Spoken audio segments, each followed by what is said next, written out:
అందరికీ నమస్కారం.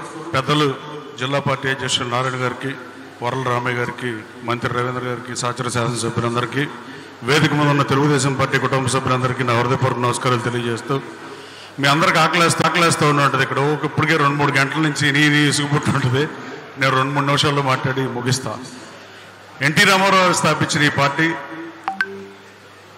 ఆ రోజున కృష్ణదేవరాయలు తెలుగు నాముక్తి మాల్యదలో రాసిన ఫేమస్ అవ్వాల. టంగుటూరి సూర్యకుమార్ అనేవాడు పాడిన పాట మా తెలుగు తల్లికి మల్లెపూదండ అనేది దేనబంధు అనే సినిమా కోసం 1942లో శంకరాపాడి సుందరాచార్య గారు రాశారు. అది కూడా విశ్వవ్యాప్తం అవలా.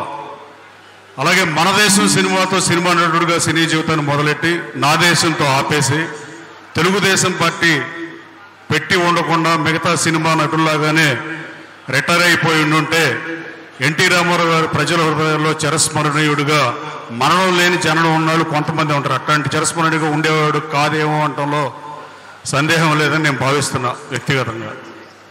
అలాగే ఆ మా తెలుగు తల్లికి మల్లెపూదండ చైతన్యదానికి పెట్టి ఊరు వాడ తిరిగి తెలుగును స్పృశించి తెలంగాణ, ఆంధ్ర, రాయలసీమ అన్ని ప్రాంతాల్లో తెలుగు అంట అధికారంలోకి వచ్చి ఆయన తీసుకొచ్చిన సంస్కరణలు కానీ విప్లవాత్మకమైన రిఫార్మ్స్ కానీ ఈ దేశంలో మరే ఇతర ముఖ్యమంత్రి ఇవాళ కూడా చేయలేదంటే ఏమాత్రం సందేహం లేదు. అలాంటి పరిస్థితుల్లో తర్వాత 3,000 కోట్ల బడ్జెట్ ఉన్న ఈ రాష్ట్ర ప్రభుత్వాన్ని అధికారంలోకి వచ్చిన చంద్రబాబు నాయుడు గారు 30,000 కోట్లకి 9 సంవత్సరాల్లో 10 రెట్లు బడ్జెట్ పెంచిన పరిస్థితి. దురదృష్టవశాత్తు 2004లో ఒక్కసారి అధికారం వచ్చి ఉంటే ఆంధ్రప్రదేశ్ దశ వేరేగా ఉండేది.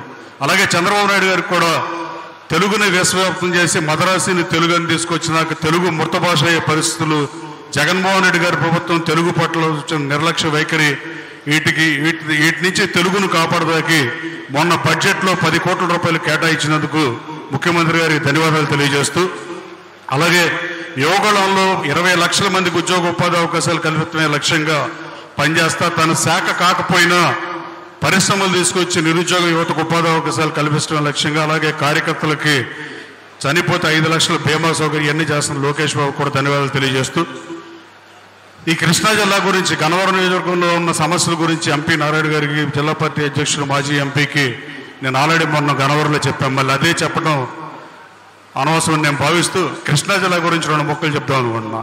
కృష్ణా జిల్లా మహోన్నత జిల్లా, ఇండియాలో హైయెస్ట్ ట్యాక్స్ పేయర్ జిల్లా.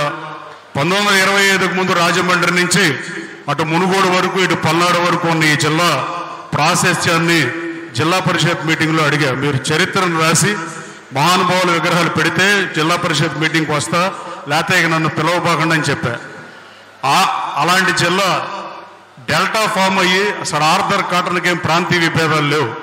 అక్కడ ధవళేశ్వరం దగ్గర బ్రిడ్జ్ కట్టినా, ఇక్కడ ప్రకాశం బ్యారేజీ కట్టినా డెల్టా ఫామ్ అయ్యి ఫస్ట్ నాగరికత నేర్చుకుని వలసలు వెళ్ళిపోవటం వల్ల దిక్కుమాలిన స్థితికి దిగజారిపోయిన జిల్లా ఈ దేశంలో ఉన్న 612, 613 జిల్లాల్లో ఏదన్నా ఉంటే అది ఒక్క కృష్ణా జిల్లానే.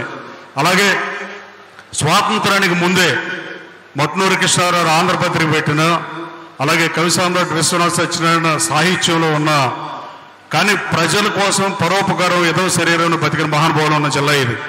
ఆ రోజున గుండుగోలంలో పుట్టిన భోగరాజు పట్టాభి సీతారామయ్య గారు 1915లో కేడీసీసీ బ్యాంక్ పెట్టిన, 1923లో ఆంధ్ర బ్యాంక్ పెట్టిన, ఆ రోజున సొంత డబ్బులు 50,000 పెట్టి బ్యాంక్ పెట్టిన, చల్లపల్లి రాజా దగ్గర 1,25,000 తెచ్చి ఆంధ్ర బ్యాంక్ పెట్టిన, ఇవాళ ఆంధ్ర బ్యాంక్ పేరు కూడా లేని పరిస్థితి.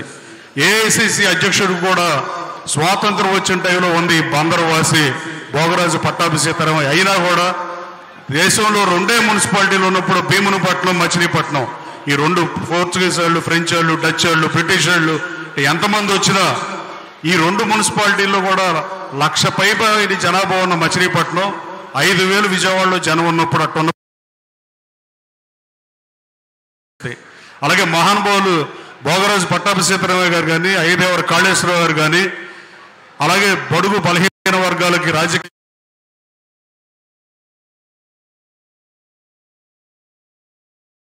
గారు, వెలగపూడి రామకృష్ణ గారు ఉయ్యూరులో కేసీపీ, మాచర్లలో కేసీపీ సిమెంట్ ఇలా పెట్టి జమీందారులు, రాజులు కేసీపీ చల్లపల్లి రాజా చల్లపల్లిలో షుగర్ ఫ్యాక్టరీ పెట్టి జిల్లా స్థాయిని, జిల్లాలో ఎంప్లాయ్మెంట్ని తీసుకొచ్చి జిల్లా వృద్ధి రేటును పెంచితే ఇవాళ జిల్లా అధపాతాలని దిగజారిపోయింది.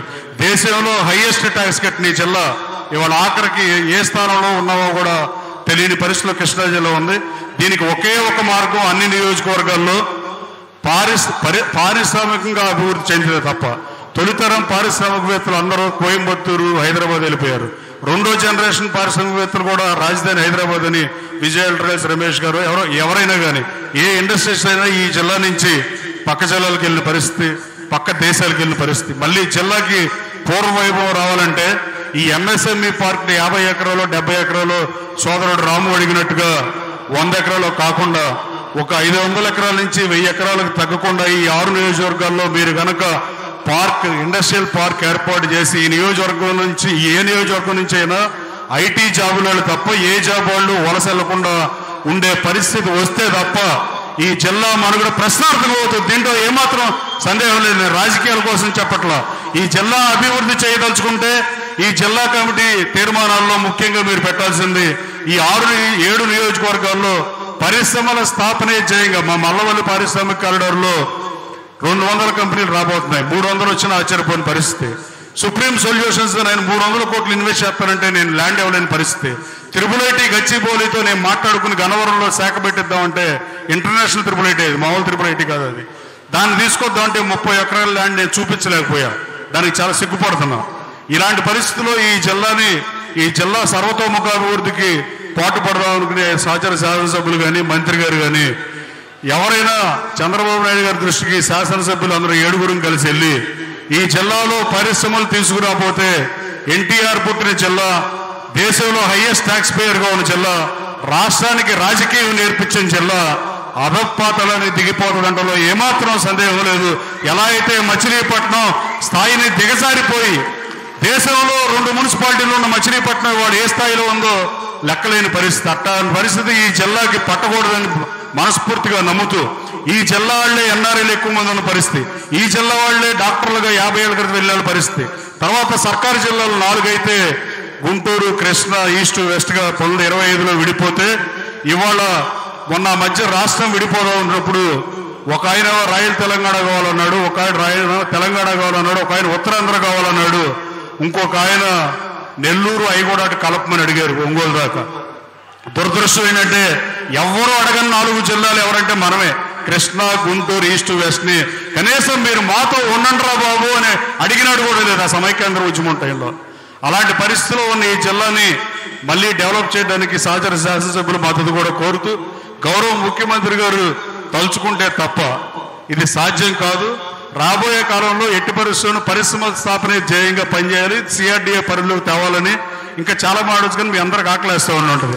చిట్ట చివరిగా last but not least NT Rama Rao గారి అవార్డు తెలుగుదేశం అధికారంలో ఉన్నప్పుడు ఇచ్చిన పరిస్థితి. అదే ఎన్టీ రామారావు అవార్డు కాంగ్రెస్ ప్రభుత్వం 2004లో వచ్చిన తర్వాత ఇవ్వకపోతుంటే నేను 2007 మహానాడులో అమెరికా నుంచి వచ్చి మహానాడుకి వెళ్ళి నేను డొనేషన్ ఇచ్చా ఎన్టీఆర్ అవార్డుని పార్టీ అన్నా ఇవ్వమని. అలాంటి మహానుభావుడికి పేరు మీద ఎన్టీఆర్ అవార్డుని కొనసాగించాల్సిందిగా తెలుగుదేశం ఎన్డీఏ ప్రభుత్వాన్ని కోరాల్సిందిగా కృష్ణా జిల్లా పార్టీని తీర్మానం చేసిందిగా కోరుతూ ఈ అవకాశం ఇచ్చిన పెద్దలు మాజీ పార్లమెంట్ సభ్యులు నారాయణ గారికి ధన్యవాదాలు తెలియజేస్తున్నాం. Thank you. జై హింద్.